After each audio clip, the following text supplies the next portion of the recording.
আমার কাছে খবর আছে যে নওশাদ বেশি চালাকি করছে। সে আমার সঙ্গেও কথা বলছে, পাশাপাশি টিএমসির সাথেও সিট শেয়ারিং করার জন্য বসছে। তো বসতে দিন, যদি নওশাদ এই ভুল করে তাহলে নওশাদকে ভাঙড়ে কিভাবে হারাবো নওশাদ ঠিক টের পেয়ে যাবে। তৃণমূলের সাপোর্ট পেলেও নওশাদ আর দ্বিতীয়বারের জন্য এমএলএ হবে না, একদম ঠিক, এটুকু বলে দিলাম। কোর্ট আমি করছি না, নওশাদ করছে, গোপনে কার কার সাথে মিটিং করছে সব খবর হুমায়ুন কবিরের কাছে আছে, সময় আসলে ওপেন করে দেবো। আর কটা এক তারিখ আসতে কতদিন?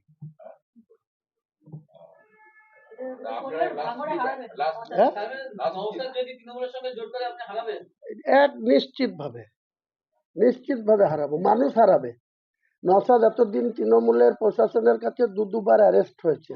নওশাদকে ভোট দেওয়ার অপরাধে কিছু না হলে ভাঙড়ের 100টা ফ্যামিলি মিথ্যা কেসে আসামি হয়ে আছে। সেই সব লোকরা কালকেও আমার সাথে ওই একটা জায়গাতে 50টা ছেলে দেখা করেছে, আজকে আবার 100টা ছেলে দেখা করবে। বলছে যদি এটা করে একে যে কিভাবে হারাবো আপনি শুধু আমাদের একটু সাপোর্ট দিয়ে।